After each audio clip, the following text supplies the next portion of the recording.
स्वागत है आपका मेरे चैनल ऐश्वर्या मोटिवेशन में। आज की छोटी सी कहानी एक राजा और हवलदार की। तो चलिए शुरू करते हैं। महाराज विक्रमादित्य अपने राज्य की आंतरिक दशा जानने के लिए वेश बदलकर पैदल घूमने जाया करते थे। एक दिन घूमते घूमते एक नगर में पहुंचे। वहां का रास्ता उन्हें मालूम न था। राजा रास्ता पूछने के लिए किसी व्यक्ति की तलाश में आगे बढ़े। आगे उन्हें एक हवलदार सरकारी वर्दी पहने हुए दिखा।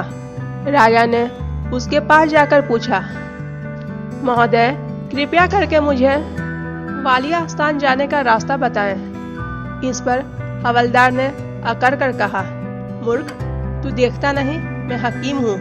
मेरा काम रास्ता बताना नहीं है। चल हट, किसी दूसरे से पूछ।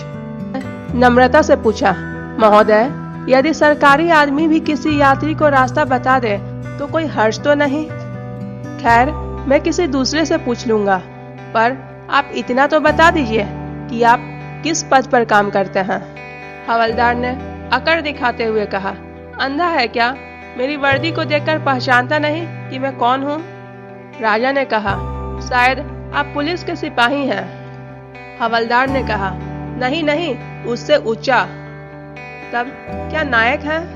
नहीं, उससे भी ऊंचा।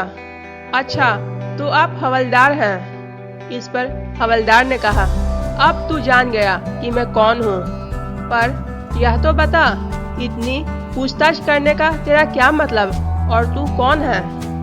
इस पर राजा ने कहा, मैं भी एक सरकारी आदमी हूँ। ये बात सुनकर हवलदार की ऐठ कुछ कम हुई। हवलदार ने पूछा, क्या तुम नायक हो? राजा ने कहा, नहीं, उससे ऊंचा। तब तो आप हवलदार हैं। नहीं, उससे भी ऊंचा। तो क्या आप दरोगा हैं? उससे भी ऊंचा। इस पर हवलदार ने कहा, तो आप जरूर कप्तान होंगे। राजा ने कहा, नहीं नहीं, उससे भी ऊंचा। हवलदार ने कहा, तो आप जरूर सूबेदार जी होंगे। नहीं, उससे ऊंचा। अब तो हवलदार बहुत घबराने लगा और डरते डरते पूछा, तब तो आप मंत्री जी हैं। राजा ने कहा, भाई बस एक सीढ़ी और बाकी रह गई। हवलदार के होश उड़ गए। उसने गौर से देखा तो सादी पोशाक में महाराज विक्रमादित्य सामने खड़े थे। वह गिड़गिड़ाता हुआ राजा के पांव पर गिर पड़ा।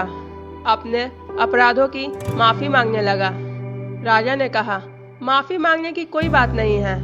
मैं जानता हूँ, जो जितने नीचे होते हैं उतने ही अकड़ते हैं। जब तुम बड़े बनोगे तो मेरी तरह तुम भी नम्रता से बर्ताव सीखोगे।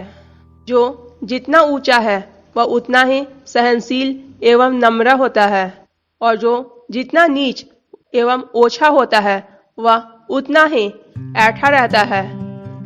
इसलिए दोस्तों, इस कहानी से सीखिए और नम्र बनिए, बड़े बनिए और सुनते रहिए ऐश्वर्या मोटिवेशन। धन्यवाद।